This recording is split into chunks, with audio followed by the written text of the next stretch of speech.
नमस्कार, India voice देख रहे हैं आप। आपके साथ मैं हूं स्वीटी दीक्षित। बुलेटिन की शुरुआत करेंगे अहम जानकारी के साथ। दिल्ली में लोकसभा चुनाव की बिसात बिछनी शुरू हो चुकी है। सीएम नीतीश कुमार अब बिसात बिछा रहे हैं। आज करेंगे मल्लिकार्जुन खड़गे से मुलाकात। नीतीश कुमार, डिप्टी सीएम तेजस्वी यादव भी रहेंगे मौजूद। रविवार को केजरीवाल से मिले थे सीएम नीतीश। दिल्ली में केंद्र के अध्यादेश पर विवाद के बीच हुई थी चर्चा। तो अहम जानकारी आप तक पहुंचा रहे हैं कि जल्दी लोकसभा के चुनाव होने वाले हैं और ऐसे में तेजस्वी यादव और नीतीश कुमार दिल्ली दौरे पर है। इस दौरान उन्होंने दिल्ली के सीएम से मुलाकात की थी। रविवार को अध्यादेश को लेकर उनके बीच चर्चा हुई थी और आज देखिए मल्लिकार्जुन खड़गे से मुलाकात करने वाले हैं तेजस्वी यादव और सीएम नीतीश कुमार। अहम जानकारी आप तक पहुंचा रहे, दिल्ली दौरे पर है दोनों नेता और ऐसे में तमाम विपक्षी दलों से मुलाकात करे हैं। मल्लिकार्जुन खड़गे से भी मुलाकात करेंगे आज नीतीश कुमार, तेजस्वी यादव। 2024 के लिए विपक्ष की एकजुटता ये लोग करने जा रहे हैं और ऐसे में धीरे धीरे तमाम विपक्षी पार्टी एक साथ होते हुए नजर आ रही है। रविवार को भी दिल्ली के सीएम ने नीतीश कुमार से मुलाकात की थी, बिहार के सीएम से मुलाकात की थी और दोनों के बीच दिल्ली में अध्यादेश का जो मामला चल रहा है उसके बीच चर्चा हुई थी। और आज ये जानकारी निकल के सामने आ रही है कि मल्लिकार्जुन खड़गे से मुलाकात करेंगे नीतीश कुमार, उनके साथ तेजस्वी यादव भी मौजूद रहेंगे।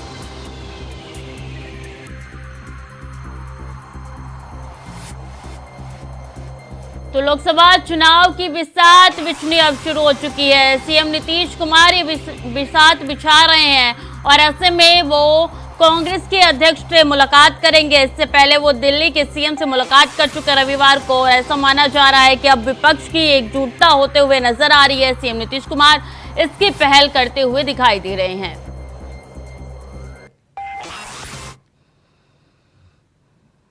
और सीएम योगी आदित्यनाथ का महाराजगंज दौरा। आज ज्योतिर्लिंग प्राण प्रतिष्ठा में चौक बाजार जाएंगे सीएम।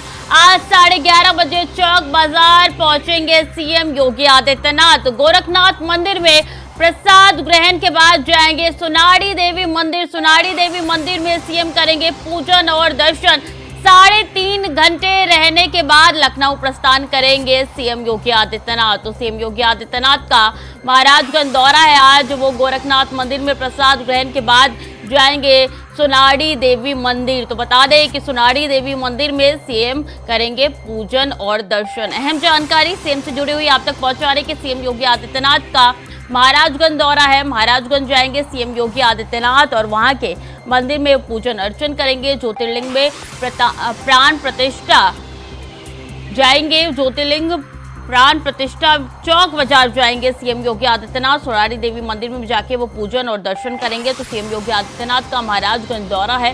बता दें 11:30 बजे वो चौक बाजार पहुंचेंगे। तो गोरखनाथ मंदिर में प्रसाद ग्रहण के बाद जाएंगे वो सुनाड़ी देवी मंदिर। सुनाड़ी देवी मंदिर में पहुंच के वहां पे पूजन और दर्शन करेंगे। तो अहम जानकारी सीएम योगी आदित्यनाथ से जुड़ी हुई आप तक पहुंचा रहे हैं कि महाराजगंज दौरा है, उसके बाद वो गोरखनाथ मंदिर जाएंगे। सुनाड़ी देवी में वो दर्शन और पूजन भी करेंगे।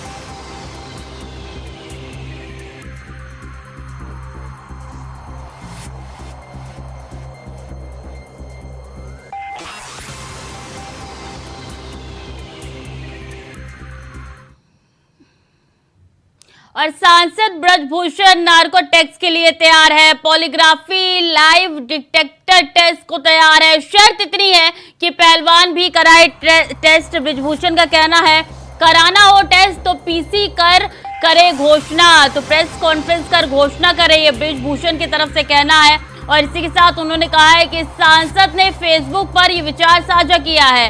पीएम सीएम नड्डा शाह तक भेजी है अपनी बात। तो अहम जानकारी आप तक पहुंचा रहे। कई दिनों से लगातार ब्रजभूषण के खिलाफ पहलवान दिल्ली के जंतर मंतर पर धरना प्रदर्शन करें और ऐसे में ब्रजभूषण का ये बयान निकल के सामने आया। उन्होंने बोला है कि मैं नार्को टैक्स के लिए तैयार हूँ, लेकिन शर्त सिर्फ इतनी है कि वो पहलवान जो धरने पे बैठे हैं वो भी नार्को टैक्स कराए। और अगर उनको नार्को टैक्स कराना है तो प्रेस कॉन्फ्रेंस कर वो साझा करें अपने विचार। तो अहम जानकारी आप तक पहुंचा रहे हैं कि अब पहलवानों का प्रदर्शन उग्र होते हुए नजर आ रहा है। तो दूसरी तरफ ब्रजभूषण का ये बयान भी निकल के सामने आया है कि वो नार्को टैक्स के लिए उन्होंने रजामंदी भर दी है। पॉलीग्राफी लाइव डिटेक्टर टेस्ट के लिए भी वो तैयार है, लेकिन शर्त उन्होंने रखी है कि पहलवान भी कराए अपना टेस्ट। तो अहम जानकारी आप तक पहुंचा रहे हैं।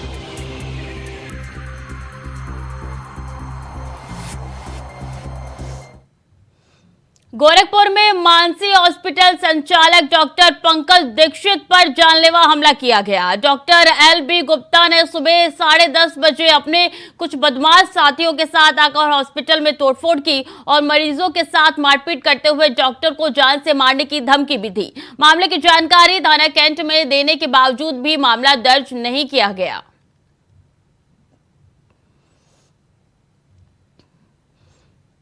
तो तहरीर के बाद भी मामला दर्ज नहीं हुआ है। बता दें कि हॉस्पिटल में पहुंच के जहां मरीजों के साथ भी मारपीट की गई है, तो वहीं हॉस्पिटल के कई ऐसे सामान है जिसमें तोड़फोड़ भी की गई है। मानसी हॉस्पिटल का ये पूरा मामला है और डॉक्टर को जान से मारने की भी धमकी दी गई। तो पंकज दीक्षित को जान से मारने की धमकी दी गई है। बता दें कि दूसरे डॉक्टर अपने बदमाश साथियों के साथ हॉस्पिटल में पहुंचे थे। वहां पे मानसी हॉस्पिटल की पूरी घटना बताई जा रही है। गोरखपुर में ये मानसी हॉस्पिटल है जहाँ पे मरीजों के साथ मारपीट की गई है। तहरीर के बाद भी केस दर्ज नहीं हुआ है और आपको बता दें कि मरीजों के साथ मारपीट करने के साथ वहां पे कई सामान को तोड़े गए हैं और हॉस्पिटल संचालक पर भी हमला किया गया है।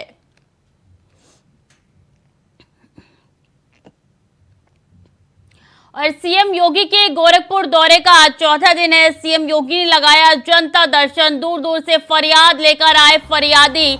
सीएम योगी ने एक एक करके सुनी सबकी फरियाद। अधिकारियों को त्वरित निस्तारण के दिए निर्देश। ADG, commissioner, IG, DM, SSP, SP city रहे मौजूद।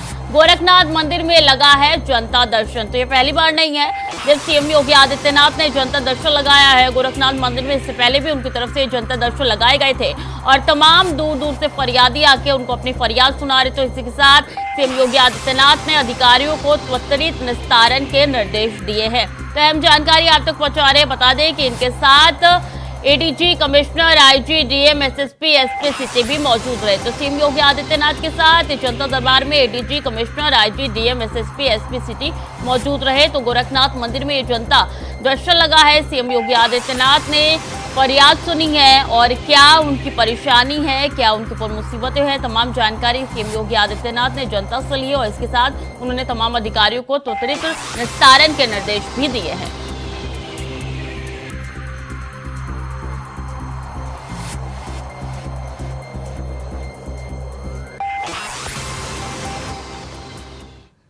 और आगरा में मिलावटी सोना से लोन लेने वाले गैंग का भांडाफोड़ हुआ है जिसमें सरगना सहित सदस्य गिरफ्तार हुए। वहीं 2 की तलाश जारी है। बता दें कि मुथूट फिनकॉर्प की ऑडिट टीम के जांच में फर्जीवाड़े का खुलासा हुआ है। ब्रांच मैनेजर की शिकायत पर मुकदमा दर्ज कर लिया गया है।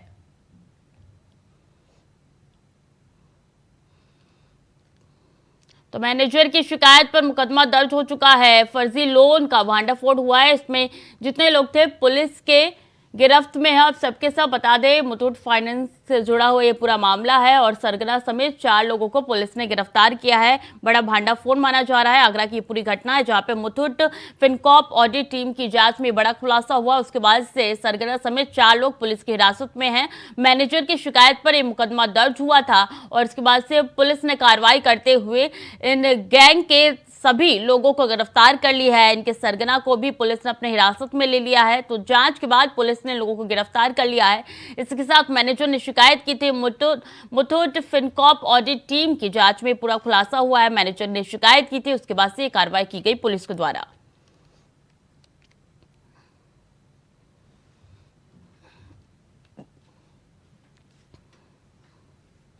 ज्ञानवापी और मां श्रृंगार गौरी प्रकरण का मामला है। ज्ञानवापी से जुड़े 2 मामले में आज होगी सुनवाई। कोर्ट में मुस्लिम पक्ष दाखिल करेगा आपत्ति। ज्ञानवापी के संपूर्ण परिसर के सर्वे का मामला है। मामले में दोपहर लगभग 2 बजे सुनवाई होगी। तो ज्ञानवापी श्रृंगार गौरी का ये पूरा मामला है जिसपे 2 बजे सुनवाई होगी। कोर्ट में मुस्लिम पक्ष दाखिल करेगा आपत्ति। तो अहम जानकारी देने की सर्वे की मांग रखी गई थी। इस पे 2 बजे सुनवाई होगी। ज्ञानवापी के संपूर्ण परिसर के सर्वे का ये पूरा मामला है जिसको लेकर 2 बजे सुनवाई होनी है। तो अहम जानकारी ज्ञानवापी श्रृंगार मामले से जुड़ी हुई आप तक पहुंचा रहे हैं कि मामले को लेकर 2 बजे सुनवाई होनी है। बता दें इससे पहले भी सुनवाई हुई थी लेकिन सुनवाई टल चुकी थी। आज की तारीख दी गई थी और 2 बजे का वक्त है जब ये सुनवाई होने वाली है। तो ज्ञानवापी और मां श्रृंगार गौरी प्रकरण का यह पूरा मामला है। ज्ञानवापी से जुड़े 2 मामले में आज होगी सुनवाई। तो 2 मामले में आज सुनवाई होनी है। पहला मामला सर्वे का है तो दूसरा मामला मुस्लिम पक्ष ने दाखिल की थी आपत्ति। तो उस मामले में सुनवाई होनी है। 2 मामले में आज 2 बजे दोपहर सुनवाई होने वाली है। ज्ञानवापी के संपूर्ण परिसर के सर्वे का ये पूरा मामला है। मामले को लेकर 2 बजे कोर्ट फैसला सुनाएगी। तो अहम जानकारी ज्ञानवापी से जुड़ी हुई आप तक पहुंचा रहे हैं कि 2 बजे का वक्त बताया जा रहा है जब कोर्ट फैसला सुनाएगी।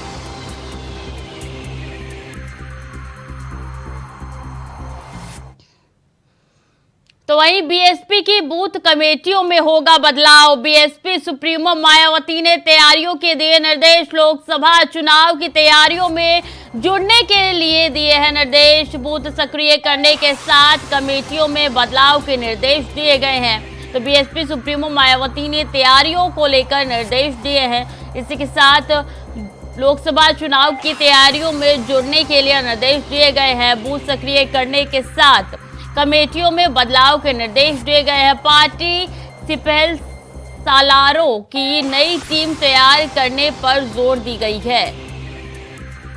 तो अहम जानकारी आप तक पहुंचा रहे हैं बीएसपी से जुड़ी हुई कि जिस तरीके से निकाय चुनाव में बीएसपी ने हार पाई थी, उसके बाद से अब बीएसपी सक्रिय होते हुए नजर आ रही है। लोकसभा चुनाव के मद्देनजर अब वो लोकसभा चुनाव की तैयारियों में जुट चुकी है और इसी के साथ उन्होंने बीएसपी की बूथ कमेटियों में बदलाव के निर्देश दिए हैं। बीएसपी की बूथ कमेटियों में अब बदलाव होगा। बीएसपी सुप्रीमो मायावती ने तैयारियों को लेकर निर्देश दिए हैं। तो अहम जानकारी आप तक पहुंचा रहे हैं कि निकाय चुनाव में भारी हार बीएसपी ने पाई थी और ऐसे में अब लोकसभा चुनाव में बीएसपी जुटती हुई नजर आ रही है। लोकसभा चुनाव की तैयारियों में लगातार बीएसपी जुटी हुई है। इससे पहले भी कई मीटिंग बीएसपी की तरफ से हुई है और एक बड़े निर्देश बीएसपी सुप्रीमो ने दिया है। बूथ सक्रिय करने के साथ कमेटियों के बदलाव के निर्देश दिए गए हैं बीएसपी को।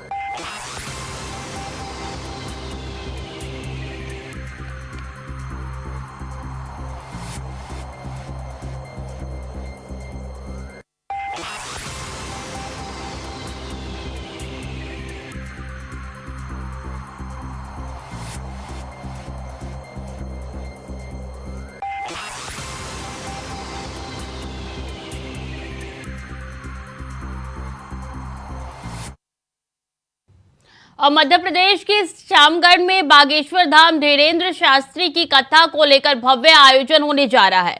बता दें, इस दौरान लाखों की तादाद में भीड़ जुटेगी, जिसको लेकर तमाम तैयारियां की जा रही है। वहीं इसको लेकर कैबिनेट मंत्री हरदीप सिंह डंग सहित जिले के लोग काफी उत्साहित नजर आ रहे हैं। ये कथा 6 जून से लेकर 9 जून तक चलेगी।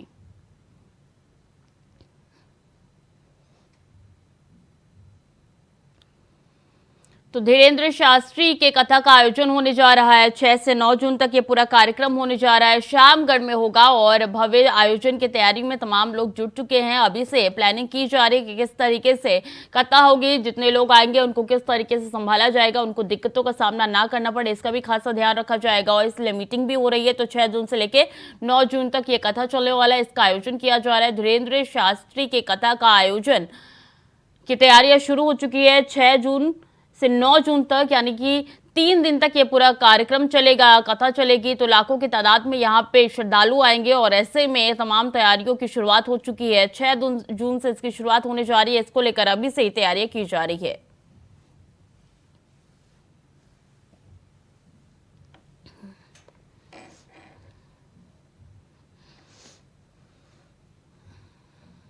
और मध्य प्रदेश के उज्जैन में उच्च शिक्षा मंत्री मोहन यादव के भाई नारायण यादव की खदान में डूबने से 11 साल के बच्चे की मौत के मामले में अब आम आदमी पार्टी ने प्रेस कॉन्फ्रेंस कर प्रदेश सरकार पर हमला बोला। इस मौके पर आम आदमी पार्टी के प्रवक्ता Ramakant Patel, joint secretary Raju Bhatnagar, joint secretary Raisa Malik, joint secretary doctor R K. Dwivedi मौजूद रहे।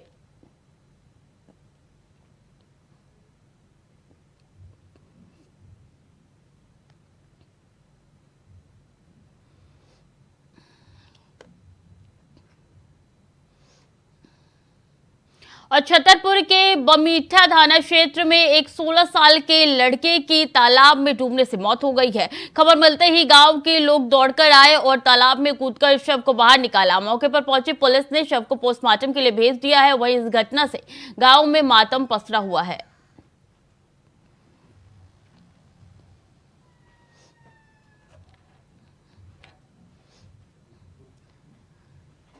तो 16 साल के लड़के की मौत हो चुकी है। छतरपुर का ये पूरा मामला है, जब तालाब में डूबने से इस बच्चों की मौत हो चुकी है। जब गांव वालों को इसकी जानकारी मिली तो गांव वालों में से कुछ लोग तुरंत तालाब में कूदे और बच्चे के शव को बाहर निकाला है। पूरा मामला बता दें छतरपुर का बताया जा रहा है, जहां बच्चे के शव को बाहर निकालने के बाद पोस्टमार्टम के लिए भेज दिया गया है। तो छतरपुर में एक बच्चे की तालाब में डूबने से मौत हो चुकी है।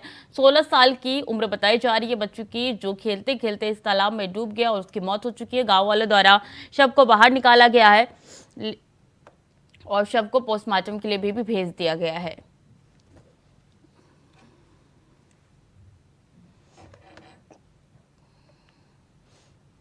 राजस्थान के मुख्यमंत्री अशोक गहलोत ने कर्नाटक में कांग्रेस की जीत पर बीजेपी सरकार पर निशाना साधा है। अशोक गहलोत ने कहा है कि कर्नाटक में कांग्रेस भारी बहुमत से कांग्रेस विजय हुई है। 9 साल में बीजेपी ने 29 चुनाव हारे हैं। साथ ही उन्होंने कहा कि सिर्फ मोदी जी भ्रमित करके केंद्र में जीत जाते हैं। सीएम गहलोत का बीजेपी पर यह तंज है।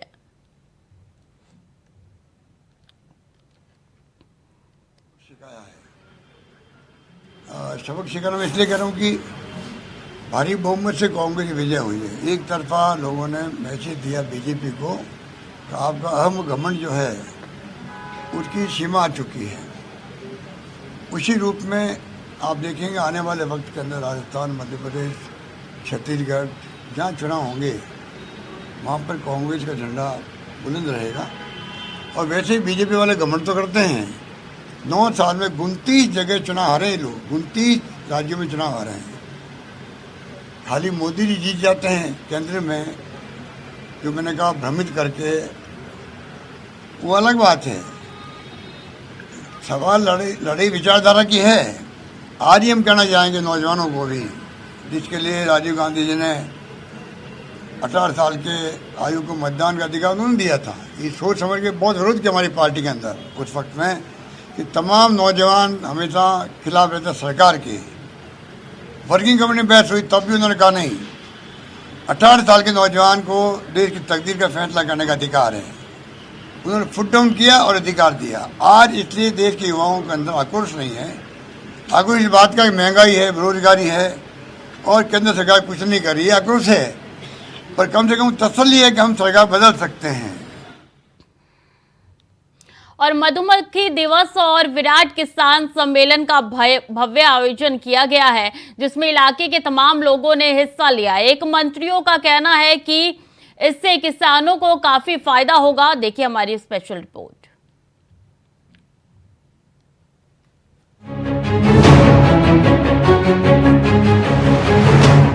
भारत सरकार और राज्य सरकार के सहयोग से मधुमक्खी दिवस का आयोजन किया गया।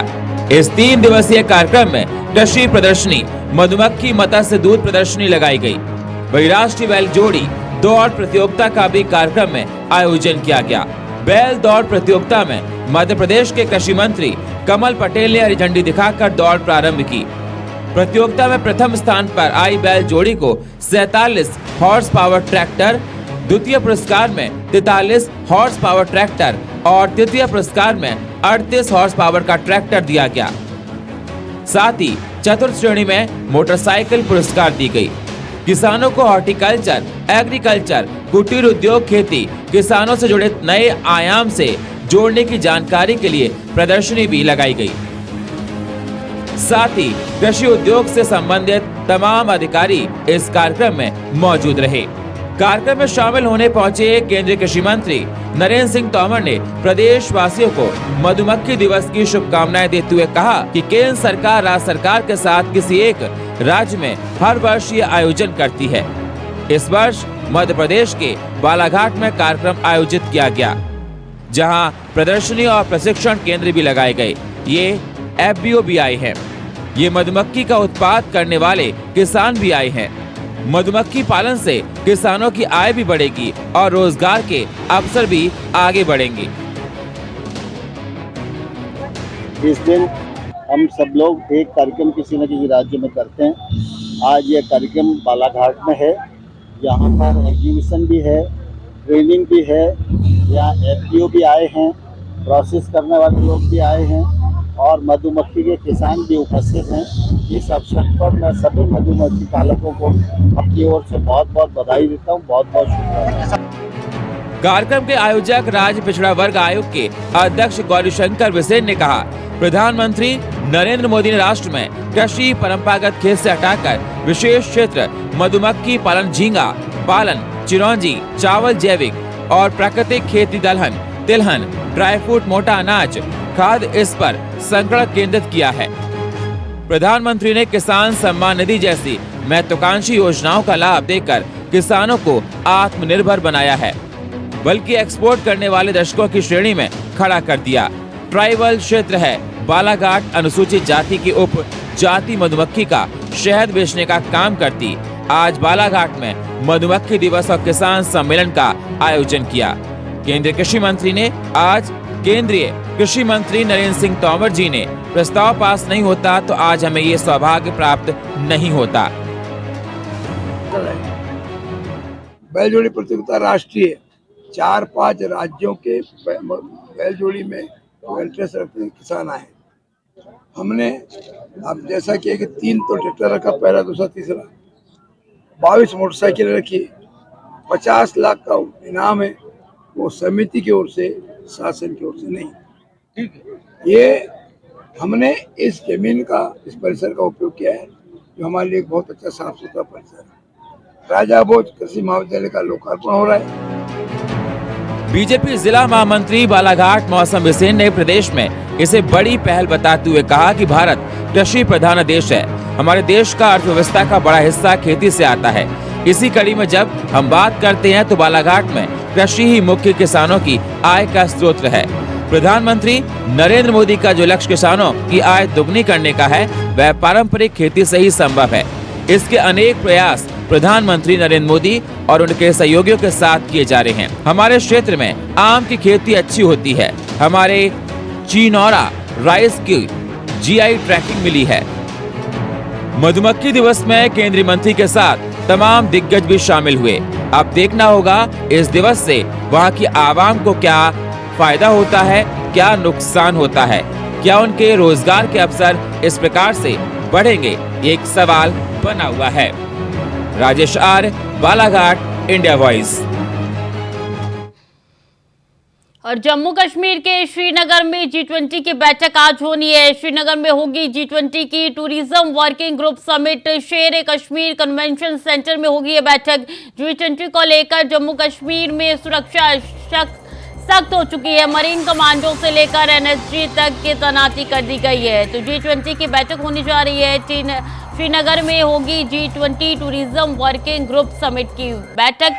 बता दें, ये G20 की बैठक को लेकर कई दिनों से तैयारियां चल रही थी। शेर कश्मीर कन्वेंशन सेंटर में ये बैठक होने वाली है और इसके लिए मरीन कमांडो से लेकर NSG की तैनाती हो चुकी है। तो G20 की बैठक को लेकर कई दिनों से तैयारियां चल रही थी और सख्त इंतजाम यहाँ पे किए जा रहे थे सुरक्षा को लेकर। और इसी बीच मरीन कमांडो से लेकर NSG तक की तैनाती हो चुकी है। तो इससे पहले भी तस्वीर निकल के आई थी जब डल लेक पे NSG और कमांडो की तैनाती नजर आ रही थी। और एक बार फिर से ये तस्वीरें निकल के सामने आ रही है जब मरीन कमांडो से लेकर NSG तक की तैनाती अब हो चुकी है। आज ये बैठक होने वाली है शेर कश्मीर कन्वेंशन सेंटर में। ये बैठक होने जा रही है। तो G20 की बैठक श्रीनगर में होने जा रही है और इसको लेकर सुरक्षा के इंतजाम भी पुख्ता कर लिए गए हैं। कई दिनों से तैयारी चल रही थी और आज आखिरकार वो दिन आ गया कि G20 की बैठक श्रीनगर में होने जा रही है। तमाम सुरक्षा के इंतजाम पहले से कर लिए गए हैं और भी चाक चौबंद सुरक्षा के इंतजाम हो चुके हैं, क्योंकि श्रीनगर और कश्मीर ऐसा इलाका है जहाँ पे आतंकी एक्टिविटी लगातार होती रहती है और ऐसे में यहाँ पे सुरक्षा होना काफ़ी ज़रूरी हो जाता है। तो सुरक्षा के पुख्ता इंतजाम कर लिए गए हैं। श्रीनगर में होगी G20 tourism working group summit की बैठक। शेर कश्मीर कन्वेंशन सेंटर में ये बैठक होने जा रही है।